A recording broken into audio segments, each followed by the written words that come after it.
What is up everyone, and welcome to some more F1 23 My Team Career Mode. We are back for Season 3 of My Team Career Mode, and I apologise for the slight delay in getting this one out.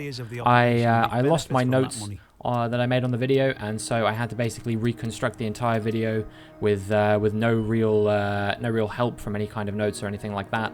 But we're here. I'm basically freestyling this. I don't remember everything that happened in the race, but we'll see what we can do. The first very exciting thing that we're doing before anything else is we are investing in some new facility upgrades. We're going to go for a chassis upgrade and an aero upgrade, which is going to allow us to get Spec 3 in both facilities, and as a result allow us to do some Spec 3 upgrades for our car in both the aero and the chassis department, which yeah, means that we can move towards having a maxed out chassis and aerodynamic package, which is absolutely fantastic.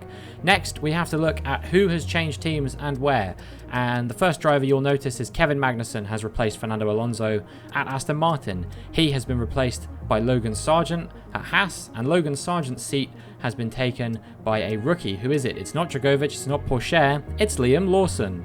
You know, he's been having an absolutely amazing run of form in real life Formula 1 at the moment, and yeah, as a result, they've signed him to Williams to partner Alex Albon, and I'm sure that is going to be a very impressive team. Now, I make a little bit of a blunder coming up soon when I'm adjusting the difficulty, which is that because I've won 4 rivalries out of 7, I naively believed, okay, well that must have meant that I've lost 3, completely forgetting that I actually did draw 1 once upon a time. And so we should be on 97 difficulty, but I believe I actually raced this in 96 difficulty. But in the following video, I will be sure to boost the difficulty up to 97 where it should be. So yeah, we're going to have one race here which is slightly easier than it should be, but hopefully shouldn't be too big of a deal.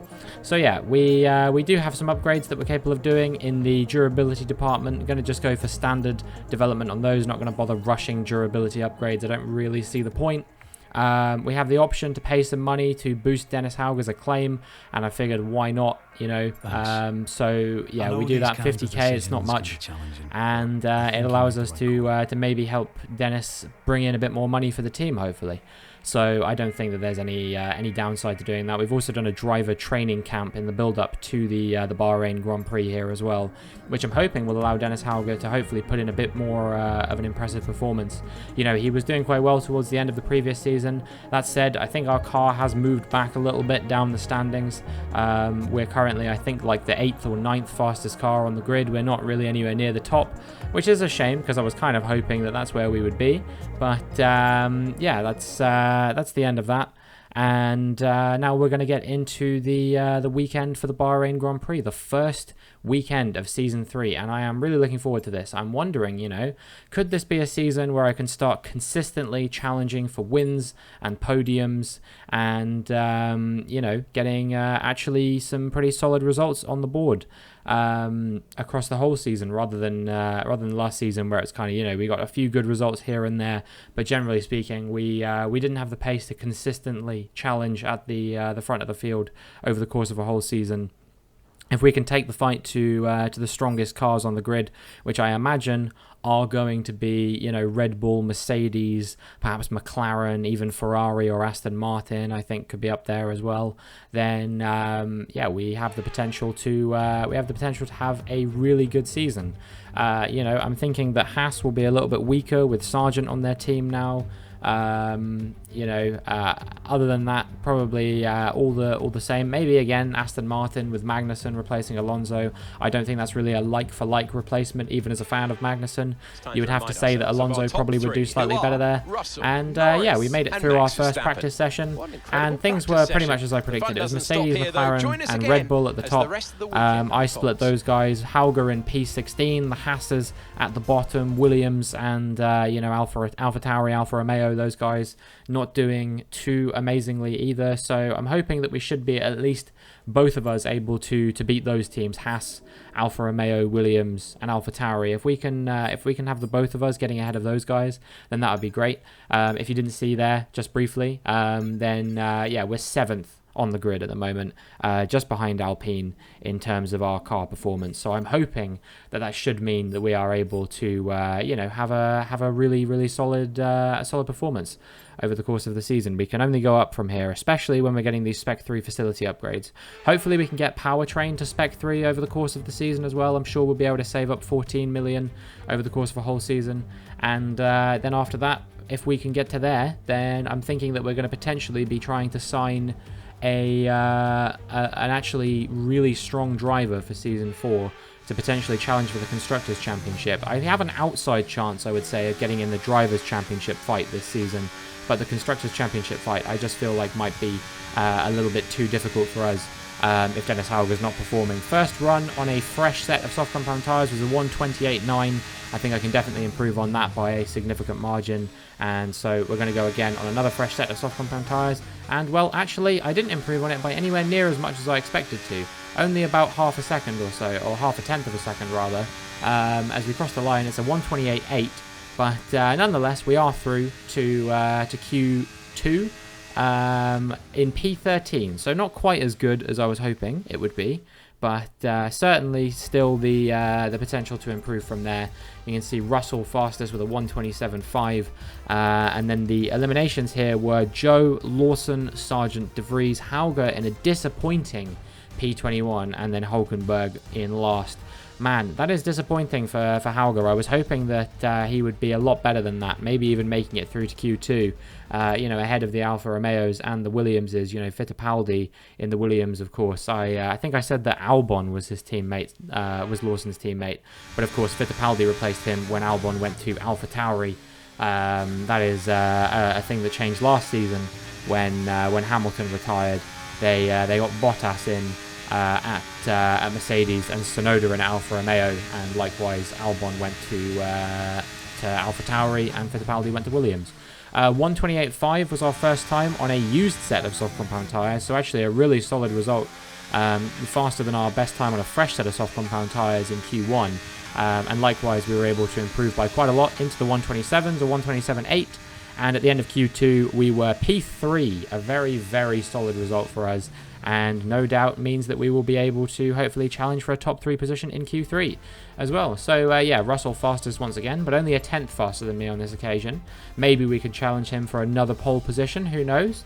But McLaren disappointed probably not to get both cars through, as Piastri's eliminated, but Stroll and Magnussen both got through, and that was the story of Q3. I think, or Q2 rather. I think that Aston Martin will be very happy. They didn't have the utmost pace towards the end of season 2, so to start season 3 with both cars through to Q3, especially losing their star driver, I think they'll be very happy with that. Used set of soft compound tyres to kick things off, and it was a 1:28.0, very respectable performance there. Regardless of what happens now, but hopefully we can improve on our banker a little bit, and as we come into the final sector, you can see that I am a couple tenths up. I actually lost quite a bit of time in that final corner due to a bit of a mistake there. We could have been as much as 4 tenths up, maybe even 5 tenths or something like that. As we come through the final corner, we're going to improve, but only by about a tenth of a second or so. It was a really poor final sector from me, and that's going to be the difference between a number of positions. There's another 1:27.8 for us there, and that's good enough for P5. But if we'd improved by another 3 tenths of a second, let's see what it might have gotten us. With qualifying finished, it's time to remind ourselves of our top 3. Russell, Norris and Kevin Magnussen. With qualifying wrapped up, we now have our grid lineup for the big race tomorrow. Be sure to join us then for what will no doubt be a fantastic race. Yeah, I can't help but feel like Russell was probably quite uncatchable with that 1:27.1 there. But I could have seen myself maybe getting P2 ahead of Norris and Magnussen. Definitely I could have beaten Leclerc.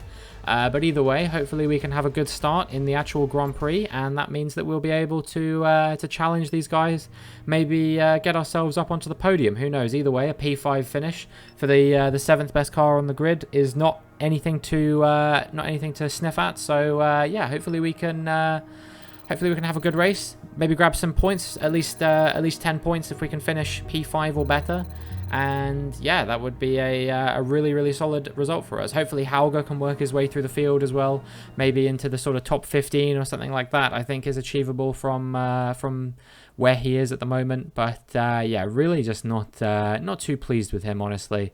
I would have expected more, especially considering we put our faith in him to perform this season. That's the least we can expect. But either way, we'll see what the both of us can do as we get into the Bahrain Grand Prix. No more testing, no more practice. This is the real deal. And it's make or break here at round 1 of this year's Formula One World Championship. There's no shortage of passing opportunities around the 3.36 miles of the Bahrain International Circuit, with the best, of course, at turn 1 and then another soon after into turn 4. 15 corners here, 6 to the left and 9 to the right, and we could see 1 or 2 flat spots into the tight left-hander of turn 10. Before we begin, let's take a quick look at the grid lineup for today's race. What a qualifying yesterday for George Russell. He'll start today's race from pole position, and Lando Norris lines up alongside. Looking at the rest of today's grid, we have Magnussen, Leclerc, Robinson, Bottas, Stroll, Verstappen, Perez, Gasly, Oscar Piastri, Sainz, Ocon, Tsunoda, Albon, Fittipaldi, Joe, Liam Lawson, Sargent, De Vries, Hauger, and Nico Hülkenberg rounds off the grid. And with lights out just moments away, it's time to go down to the track. I'm joined by Anthony Davidson at the start of a new season, and it is a clean slate. Absolutely anything is possible right now. We're into those tense few minutes before the first race then. Everyone's a little bit nervous about reliability. They haven't been running in the hot, turbulent wake of other cars in practice. And they've not been pushing at 100% for long durations. Let's hope no one has to deal with any nasty surprises. Well, there are a lot of storylines that are going to start here in Bahrain for Season 3 of My Team Career Mode. Will we be able to challenge for a Drivers' Championship? Will Russell be able to defend his championship for the 3rd year in a row and become a 3-time World Champion? Will Lando Norris be able to challenge for the World Championship and you know, finally bring McLaren to where they've wanted to be for so many years? Will it be Ferrari's year? Will Leclerc and Sainz be able to put in some good performances this year? Or, you know, will Red Bull return to their former glory at last? For the first time in 3 years, will Max Verstappen be able to bag another World Championship? Everything is about to kick off here. Who knows what the storylines are going to be? Maybe Magnussen is going to push for the World Championship. Who knows? It's going to be a very exciting 23 races, and it all begins right here in Bahrain. We'll see what's going to happen as we get ready to go, as the lights come on and the lights go out. And we've gotten away very well compared to Kevin Magnussen there. And we're also piling a bit of pressure on Charles Leclerc. I think we're going to be up into P3 at this first corner, but Leclerc is holding on to this. We go quite deep into the corner. That's going to allow Leclerc to fight back. But in the end, we just had a much better exit than him, and we were able to get away, and we are up into P3. And now we're going to see if we can pile some pressure on the cars in front of Norris and Russell. As Norris goes up the inside of George Russell, we have to take a bit of evasive action there to avoid going into the side of Leclerc. And yeah, that is Norris through and into the lead of the Bahrain Grand Prix. We're going to try and put some pressure on Russell as well now as we come up the inside through the hairpin, but he's going to get the better exit from the corner, and that is going to allow him to stay in P2. We just don't quite have the car to challenge that just quite yet. You know, Mercedes, one of the most dominant cars on the grid, if not the best car on the grid, I believe, actually. So yeah, they're the benchmark for everyone else to try and match. And I'm sure that Russell will attempt to close down Norris as the following laps unfold. Meanwhile, we have had a pretty poor run through the previous few corners. That has allowed Russell to get away by almost a second already, breaking out of my DRS range. And Leclerc is piling the pressure on quite significantly behind, only a few tenths. Is he going to go and have a look up my inside as we come into the final couple of corners? Nope, I don't think so, but he's definitely going to be right on my tail now as we move into the main straight and the beginning of lap 2. Lando Norris, of course, leading at the moment from Russell, then myself, then Leclerc, then Bottas, Here comes Charles Leclerc. Is he going to go for a move up the inside here? Looks like he is. Down the inside he goes, but we're going to have the outside line. That's going to give us the better exit. Once again, it's a repeat of the first lap, and we are going to hold on to this P3 podium position for the time being. Meanwhile, Magnussen, with an absolutely torrid start, he is all the way down in P8 from P3 on the grid. He's going to be very disappointed in that. And now we move towards the end of lap 2. Norris still leading. Russell over 2 seconds ahead of me as well. We do not have very much pace around this circuit by the looks of things, and Leclerc is going to try and capitalize on that as he goes up the inside of me there. But actually, I think that was Bottas. I think that was Bottas going for that move by the looks of things. So yeah, Bottas piling a bit of pressure on here, and now both Bottas and Leclerc are going to look for a move on me up the inside as we get into the final corner. This is Leclerc going for the move, and indeed, is he going to make it stick? Not quite. Once again, we just managed to out-traction him from the exit of the first corner, and that is enough for us to hold on to the podium. I don't know if we're going to be able to keep this up for 26 whole laps, but at the moment it's certainly not looking like we have the pace of the cars around us. I think that this is going to be a very difficult race for us. We move towards the end of lap 3 now, and still Leclerc is very close behind us. He's obviously going to have the DRS this time, and he is going to absolutely breeze past us with that DRS. It's not even a contest. Bottas wants to get involved as well as he goes up the inside, and oh, I think he's actually broken his front wing there. I think he got onto the curb a bit and went into the side of us. We're lucky not to walk away with more damage than that, but I think that's going to allow Leclerc to get away here, if I'm honest with you. You know, Bottas just diving up the inside, and yeah, that's going to cause him to pit and probably put him quite out of the race, I would say. Now you can see this is Russell and Norris battling over the lead, and Russell's had a bit of a spin there, which allows Norris to retake the lead of the race, and Russell can't seem to get going again. That's Leclerc through and me through, and let's see it from my perspective now. Yeah, that is Leclerc going through, myself going through, and we've got a red flag. It is a red flag here in the Bahrain Grand Prix for the first time in a very long while in Formula 1 here, I think. We have a red flag, and it's come on lap 5 of the first race of the season here in Season 3. So let's see what kind of strategy we're going to be running here. They recommend we go onto the hards to the end of the Grand Prix now, and I'm inclined to agree. 23 laps, they're going to be very worn by the end. Probably about 60%, 70% worn by the end. But a zero stop to the end now seems to be the play. Let's see what we can do as the lights come on, and the lights go out once again. They're immediately telling me about a Piastri issue, but I'm not caring about that because we are through into the lead off the start here on these hard compound tyres. Leclerc fighting us back, and we have braked very deep into the first corner, and that is going to allow Leclerc to get the switch back on us, and we actually cut the corner there as well, but Leclerc is through and up into the lead of the Bahrain GP. Norris, the biggest loser there. He was initially running in, I believe it was P1, and he's fallen all the way down into P3 now, so not a great result for him. He definitely is ruining that red flag a little bit.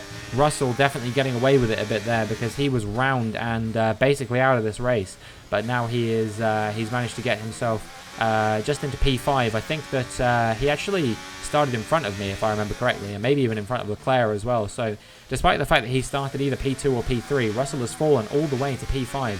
Piastri has gotten ahead of him as well, and Piastri with that mechanical issue is going to be holding everyone up, hopefully for a long time, because I think that's about the only way that we're going to be able to break away from the cars behind, is if Piastri causes everyone to go a little bit slowly here. But we'll see what happens now as we move into the final sector of lap 7, as we move on to the replay camera. Let's see what's going to happen. Norris is piling a lot of pressure on us here, and he's moving to the inside, going down the inside here as we move into the final couple of corners, and Russell is also overtaking Piastri just a little bit behind as well. So Norris is through into P2, Russell is through into P4, and we are in P3 at the moment. But we're going to try and fight it back if we can as we move on to lap 8, and maybe try and go up the inside of Norris here. No, doesn't look like it. Oh, actually, no, we are. We're going to make a very late move there. We actually got onto the curb a bit, and well, that was a ballsy move from myself, but it did pay off as we're now back up into P2. Leclerc running away with this race, but you have to remember, he is on the soft compound tyres, so that is going to mean that he is going to have to box again in this race, which is a luxury that myself, Norris, Russell, Magnussen, and everyone behind, none of us are going to have to box in this race apart from Leclerc. So as long as he doesn't break away from us by about 20 seconds or so, we should be looking very good. And those softs are going to start to go off very, very quickly. So, yeah, I think there's a very good chance that we could beat Leclerc here. So I'm going to say we're running in net P2 at the moment, but we'll see if we can pile some pressure on Lando Norris as we dive up the inside at turn 4. And indeed, we do manage to make the move stick, and we are back through into the net lead of the race. Once Leclerc has boxed, we will be leading this Grand Prix again. And yeah, there's a pretty good result for us at the moment, but we'll see if we can hold on to it. We're going to have a long way to go, still another 20 laps in this Grand Prix, and a lot left to do. We're only on lap 9. So we're going to have to hold off the likes of Norris and Russell for a lot longer as Norris goes up the inside into these final couple of corners on lap 9. But it seems like we've out-dragged him a little bit here. Who's going to have the DRS here? Will it be Norris? Will it be myself? It's going to be Norris, and that is going to be very hard to fight back because we have no DRS. Here comes Russell as well with the DRS too. And in fact, I think he's even going to try and put a bit of pressure on Norris there. At least I thought he was going to. We dive all the way back around the outside of Russell there. He had to brake a bit early because he was behind Norris. And that allowed us to go for a very ballsy move on him. But I think Norris might just be a tad too far ahead of us at this point to even think about going for a move. And indeed, you can see that he is just a little bit further ahead. So that might be the end of our race with Norris, I think. But it is definitely not the end of our race with George Russell, the 2-time world champion. He is piling a lot of pressure on us, and he is an absolute bullet with the DRS there. There is nothing that I could have done to try and keep him behind me there. But will he have the DRS on Lando Norris here? That's going to determine whether I'm going to be able to pile the pressure on him. And you can see that Russell does have the DRS on Norris. So I think this would be a very risky move to try and go for up the inside. And indeed, I do not go for it. So that might spell my chances of finishing P1 or P2 in this race being over. There was a yellow flag behind me, and this is what it was for. Yuki Tsunoda in the Alfa Romeo will become the first retirement of this Bahrain Grand Prix, and he pulls off to the side of the road out of shot. So yeah, that is the end of his race, and that takes the number of cars in this race down to just 21. Moving on to lap 13 now, and it is Sergio Perez who is piling the pressure on me in the Red Bull. He is going up the inside, and by the time we get to the corner, he is a full car length in front of me. But I will have the DRS on him for the next section, so I'm feeling like I might be able to get back ahead of him. You know, I want at least a podium here, and I definitely think we have the potential to do it. Perez defends to the inside. We're going to go to the outside, and we're going to try and get around him. We have to move a little bit to the outside there to make sure that he doesn't go into the side of us, but we do make the move stick. But I don't think that's going to be the end of our battle with Sergio Perez here, because he is going to try and come up the inside of me once again as we begin lap 14. We're going to be wheel to wheel through this corner by the looks of things. Can we have a similar result to what we had on the previous lap? It's even better this time because we're already ahead of him by the time we get to the DRS activation point, and that means that we are going to be cruising away from him on lap 14. And yeah, see you later, Sergio, as we move on to the next lap as well. Actually, not quite yet though, because I think Perez is going to try and pile some pressure on us into the final couple of corners before we get onto lap 15. And indeed, you can see he's moving to attack me up the inside. Can't quite hold on to it on this occasion, but I imagine with the DRS, that is not the last we're going to see of him on this section of track. And yeah, the gap is currently 5 tenths, but he's closing, he's gaining. Is he going to move to the inside here? No, but Kevin Magnussen is, and he's going to try and go out the inside of me if he can. But once again, being on the outside there just gives me superior traction compared to these guys. And once again, we're able to hold on to P4, which will become P3 once Leclerc has boxed. I think that Leclerc's tyres are starting to go off a little bit. You can see that Russell and Norris are catching him quite significantly. So I think the chances of winning the Bahrain Grand Prix for Leclerc are basically over. He's coming into the pits, but he's got to make up so much ground on so many cars if he wants to win this one. I don't know where he's going to come out. I think it might be behind Lance Stroll here, or maybe even behind the AlphaTauri. Verstappen, meanwhile, has dived up the inside of me into turn 1. Magnussen also looking like he was going to go for a move there. Can we get back ahead of Max Verstappen? This is legitimately for the podium now. So if I want a podium here, I'm going to have to try and make this overtake work. With the DRS, we just about managed to make it work. We squeeze him out a little bit. You know, just hard racing. All is fair. And Perez has had an issue there behind. I think he had a spin or something like that, which has held up basically everyone behind him, and it has turned this one into a bit of a 3-horse race for the podium now. It is Verstappen, myself, and Magnussen in that order at the moment, but Verstappen going to have no DRS here. In fact, he is so slow on the exit of that corner that I actually went into the back of him a little bit there, and that's harmed me a little bit. But we're going to try and go around the outside of him once again if we can, through turn 4. Who's going to hold on through here? Is it going to be me? Is it going to be Verstappen? I think it's just about going to be me, but wow. This is an intense battle going on between myself and Max Verstappen right now. I don't think that there is anyone who could predict the outcome of this race other than Russell and Norris being the top two. You can see 10 seconds is the gap to those guys now from myself. But yeah, we're fighting tooth and nail with Verstappen and Magnussen over this P3. Meanwhile, there's Magnussen's teammate Stroll, who is all the way down in P6, but a long way behind us three at the moment. So I don't know who it's going to be here. Verstappen dives up the inside once again. Is he going to be able to stick this? No, I don't think he is. But he's going to have the DRS once again. I don't know if he's going to pile any pressure on me into turn 4. He might just be a tiny bit too far behind on this occasion. And yeah, that is the end of that one for this lap. But I'm sure it won't be the end of his fight overall. You can see as we move on to the end of lap 18, something else is going to happen here. Is it going to be Verstappen making another attempted move on us? I think it will be. Here he comes up the inside once again. We may be defending that one a little bit too aggressively on that occasion. Lucky probably not to get any damage there, but hopefully we can get back ahead of him once again through this DRS zone. We've liked going for this sort of dummy move a little bit where he overtakes me through one DRS zone and then I get him through the following DRS zone. Is it going to be a similar situation this time up the inside? We've definitely taken the best out of the tyres at this point, but once again we managed to hold on to the position. And as we move on to lap 19, is Verstappen going to go for another move on us? I think he might just about do exactly that. And yeah, we're going to move to the final corner, or the first corner. Once again, Verstappen up the inside. Is he going to be able to make the move stick, though? I don't think he is on this occasion. And we get the DRS, which is going to allow us to actually break away from him a little bit here, hopefully. We might even burn some battery just to make absolutely sure there is no chance of him getting back ahead of us here. And now maybe we have a chance to start breaking away as Magnussen is piling some pressure on Verstappen behind as well. And you can see that as we move on to lap 24, they actually fell out of DRS range. That was as a result of Magnussen piling a lot of pressure on Max Verstappen. And yeah, that just allowed me to break away from them. So I'm very, very happy with that. And that is us through into P3 and hopefully a position we can hold on to now as we move into the final 5 laps of this race.